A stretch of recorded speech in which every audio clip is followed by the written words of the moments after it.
आचार्य चतुरसेन शास्त्री जी के उपन्यास गोली से अध्याय जब मैं लौटी।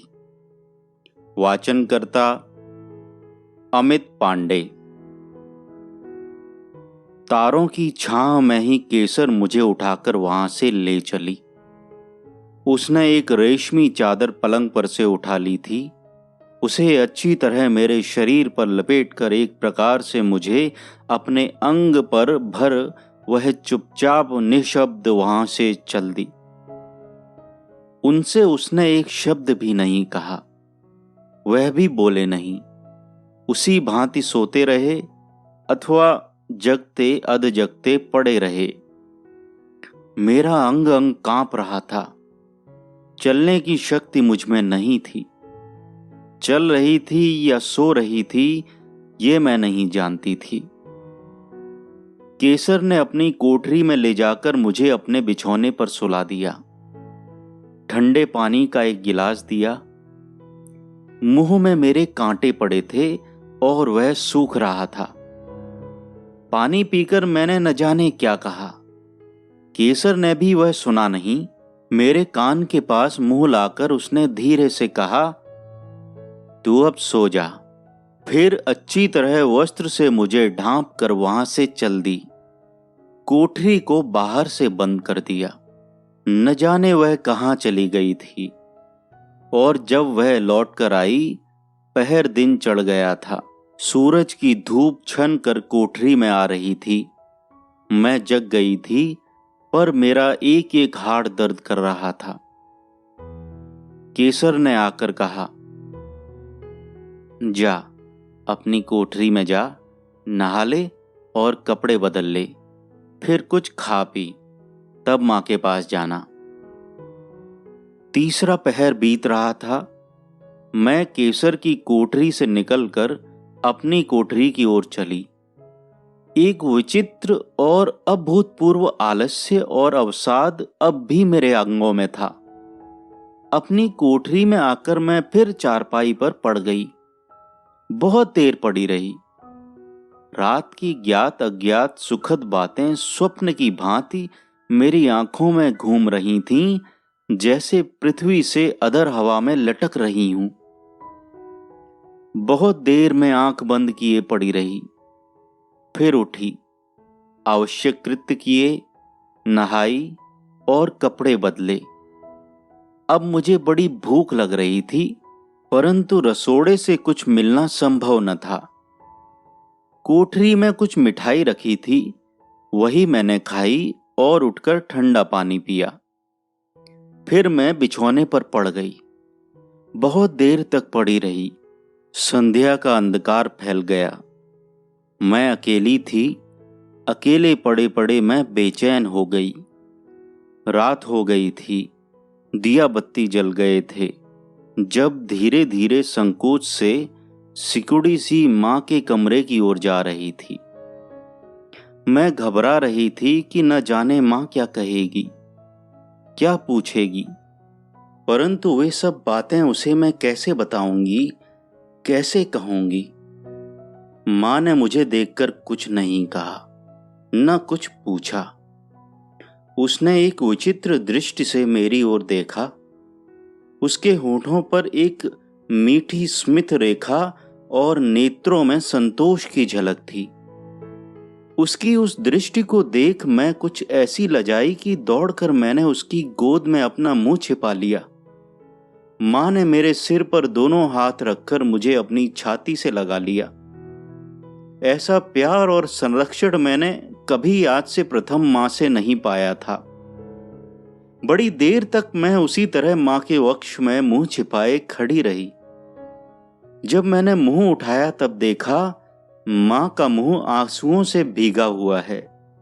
उसने आहिस्ता से मुझे अपने वक्ष से अलग किया और कहा, अन्नदाता ने पसाव भेजा है। सुनकर मैंने मां के मुंह की ओर देखा। मैंने देखा उसकी दृष्टि सामने चौकी पर रखे पीले कपड़े से ढांपे हुए एक बड़े से ढेर पर लगी है। मैंने भी उसी ओर नजर उठाई।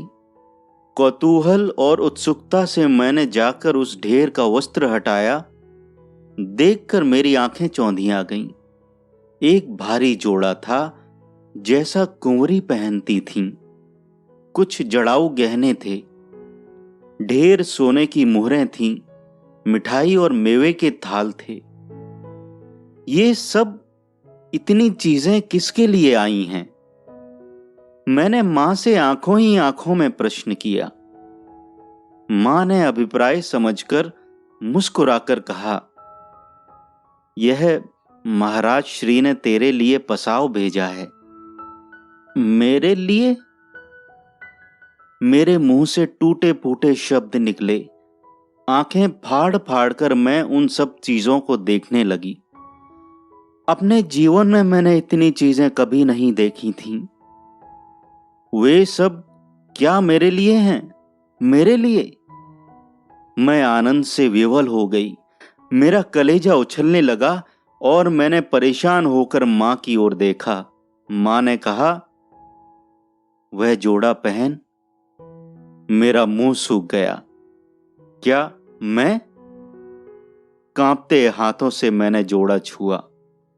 इसी समय केसर आ गई। वह सीधी मेरे पास आई।